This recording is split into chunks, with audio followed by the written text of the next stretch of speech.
के सभी दर्शकों को मैं राजेश जैन सादर जय जैन करता हूँ। इस समय हम हैं बीना के श्री नाभिनंदन दिगंबर जैन मंदिर इटावा में।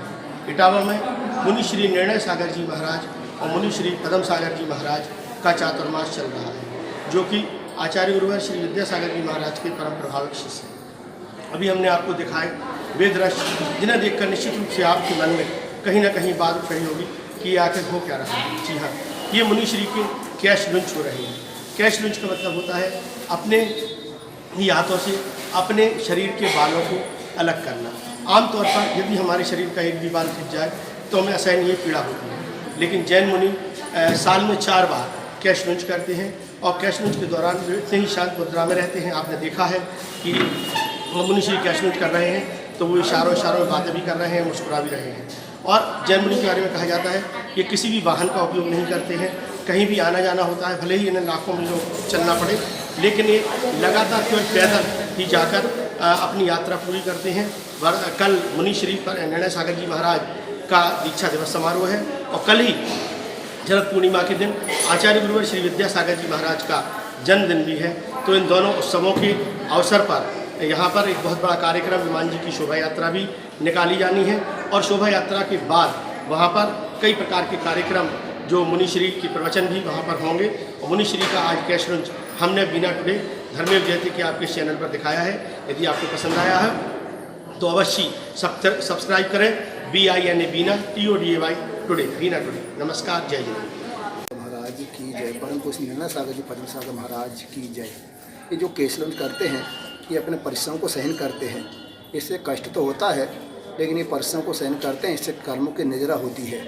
अगर अपन अपना बाल भी खींचते हैं या रोम भी टूट जाता है तो अपन को काफ़ी कष्ट होता है। कष्ट तो उनको भी होता है, लेकिन समतापूर्वक सहन करते हैं तो जो कर्मों की निजरा होती है वो कर्मों की निजरा के द्वारा मोक्ष की प्राप्ति होती है, सिद्धि की प्राप्ति होती है। पूर्व में जो कर्म करे हैं वो कर्म हमारे उदय में आते हैं, लेकिन परिश्रम को सहने के साथ ही जैसे खड़ों के हार करना, एक अंतराय को पालना, जैसे कोई बाल आ जाता है या किसी प्रकार जीव आ जाता है तो उसको अंतरा समझ के उस समय अंजलि को छोड़ देते हैं। एक ही समय भोजन करते हैं खड़े खड़े ही, और उसी में एक ही बार पानी पीते हैं। बार बार कोई ना पानी पीते हैं ना भोजन करते हैं और साधना करते हैं, अपने आत्मा में लीन देते हैं। कोई उनको अगर नमस्कार करता है तो भी हर्ष नहीं मनाते हैं, कोई अगर उनका तिरस्कार करे तो उसका बुरा नहीं मानते हैं। इस प्रकार के परिश्रम को सहन करते हैं और समतापूर्वक अपने आवश्यकों को पालन करते हैं, और ये आवश्यकों को जो पालन करते हैं इनकी चर्या रहती है। इस प्रकार जो साधना करते हैं उनसे कर्मों की निजरा होती है।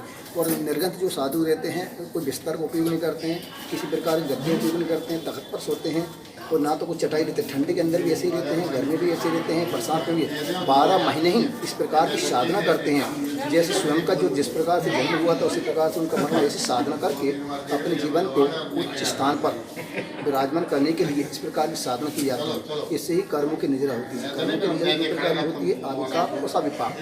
आविपाक निजरा करते हैं अपन, जो सविपाक निजरा करते हैं अपने कर्म उदय में आते हैं तो अपन उसमें हाय तोबा करते हैं। सबके कर्मों की निजरा होती है, लेकिन कर्म फल में आते हैं, उदय में चले जाते हैं। तो ये जो रहते हैं उन कर्मों को बुलाते हैं, पहले से उस प्रकार की साधना करते हैं, उन कष्टों को समता को सहन करते हैं। इसलिए इनकी कर्मों की निजरा होती है, इनकी आवश्यक होती है। अपना पालन करके एक दिन इस प्रकार के कर्मों की निजरा करके मोक्ष की प्राप्ति में पहुँच जाते हैं। श्री 108 श्री अपने विद्यासागर महाराज के चरणों में वंदन करते हैं। एवं हमारे बीना में निर्णय सागर महाराज जी जो हैं उनका भी केस लॉन्च कार्यक्रम और दीक्षा समारोह कल है, और उनके केस लॉन्च में साल में 4 बार केस लॉन्च होते हैं। और इतनी पीड़ा और इतना दर्द आसानी होता है ऐसे जैन मुनि हमारे जिसके लिए एक दर्द की एहसास सहानुभूति होती है, जो इतने त्यागी तपस्वी होते हैं, जो कई कष्टों से अपन लोग कई वाहनों से निकलते चलते जाते हैं, सुख भोगते रहते। वो ऐसे जैन मुनि हमारे जो हर समस्याओं को सरल एवं सजगता से सहल करते हैं। ऐसे तपस्वी त्यागी महावीतरागी मुनि के चरणों में वंदन।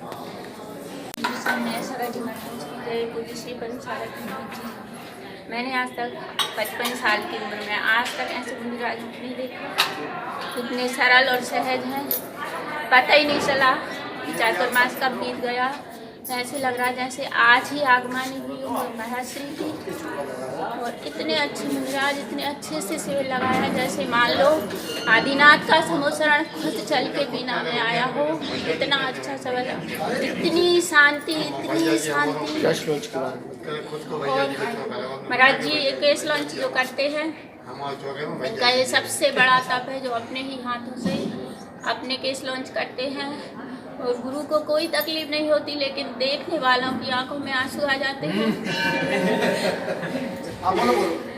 और ऐसे मुनिराजों के दर्शन हमने पहली बार किए हैं। हे भगवान, ये मुनिराज जहाँ भी जाएं इनके निरंतर आहार हों, इनका स्वास्थ्य अच्छा रहे और ये जल्दी से जल्दी अपने केस लॉन्च अच्छे से कर सकें, इन्हें कोई तकलीफ ना हो। ये हम सब बीना समाज की ओर से महाराज के परम शिष्य मुनि श्री 108 निर्णय सागर जी महाराज जी का केस लॉन्च हो रहा है। जैन मुनि बहुत ही अच्छे सामान्य तरीके से केस लॉन्च करते हैं। उस दिन सुबह से उनका उपवास होता है और अपने हाथों से ही केसों का केस लॉन्च करते हैं। हम जैन मुनियों का त्याग तप तपस्या देखते ही बनता है। आज कितनी ही अच्छा वेदना हो कुछ भी हो, लेकिन वो सहज भाव से सरलता से अपना उपवास करते हुए केस लॉन्च करते हैं। और यह साल भर में 3-4 बार, जिसमें 4 बार करते हैं, जिसमें कोई भी विकल्प किसी भी प्रकार का उनके मन में नहीं होता। लोगों को जरूर लगता है कि महाराज जी को बहुत तकलीफ हो रही, लेकिन महाराज श्री सामान्य रूप से निर्विवाद सहजता पूर्वक अपना केस लॉन्च करते हैं और इनका तप त्याग और तपस्या देखते ही बनती है। ऐसे मुनि श्री निर्णय सागर जी महाराज जी के चरणों में हमारा